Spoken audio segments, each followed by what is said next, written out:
இதற்கு ஒரு பொறுப்பேற்று இருக்கலாம். எங்க கூட்டத்துல இப்படி நடந்துருச்சு. என் சொந்த பந்தங்களுக்கு இது நடந்துருச்சு.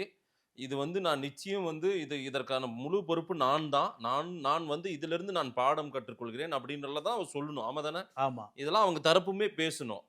ஆனாலுமே அவங்க இன்னொருத்தர குற்றம் சாட்டுறதும், எங்களுக்கு இது நடந்துருச்சு, அது நடந்துருச்சுன்ற சொல்றது இது என்ன வாதம் இது? இவங்க மேல இருக்கிற தப்ப ஒத்துக்கவே இல்ல மாட்டேன்றாங்க. அத எப்பவுமே ஒத்துக்க மாட்டாங்க. அதாவது இப்போ ஆதவ் அர்ஜுனா, புஷி, விஜய் 3 பேரும் 2 நாளா பயந்து நடுங்கி, ஆ ராகுல் காந்திட்ட தொடர்பெடுத்து, ராகுல் காந்திட்ட என்ன கைது செஞ்சிட போறாங்க.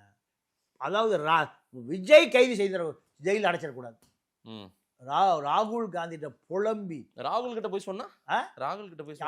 ராகுலுக்கு நிறைய தொடர்பு இருக்கு. ஏன்னா இல்ல சார், ராகுல் கிட்ட சொன்னா என்ன வேலை நடக்கும்? ஸ்டாலின் சொல்லுவார்ல. யார் ராகுல்? ஆமா. இது நடந்திருக்கு. நடந்துதான் விஜய் மீது போலீஸ் பாயாததுக்கு காரணம். அடுத்து நேரடியா ஆதவ அர்ஜுனா யார்கிட்ட போறாரு? அண்ணாமலைக்கு போய் அமித்ஷா அலுவலகத்தை தொடர்பு கொண்டு விஜய் அமித்ஷா பேசியிருக்காங்க.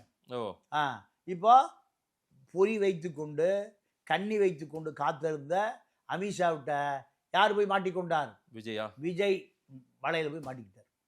இனி அமித்ஷா வலையிலிருந்து தப்பவே முடியாது. ஸ்டாலின் வலையிலிருந்து தப்பிடலாம். அமித்ஷா வலை பீகாரில் பின்னப்பட்டிருக்கு. பீகாரில் பின்னப்பட்டிருக்கு. இனி அவரு அமித்ஷா வழியாக அதிமுகவுக்கு வருவதை தவிர விஜய்க்கு வேறு வழியே இல்லை.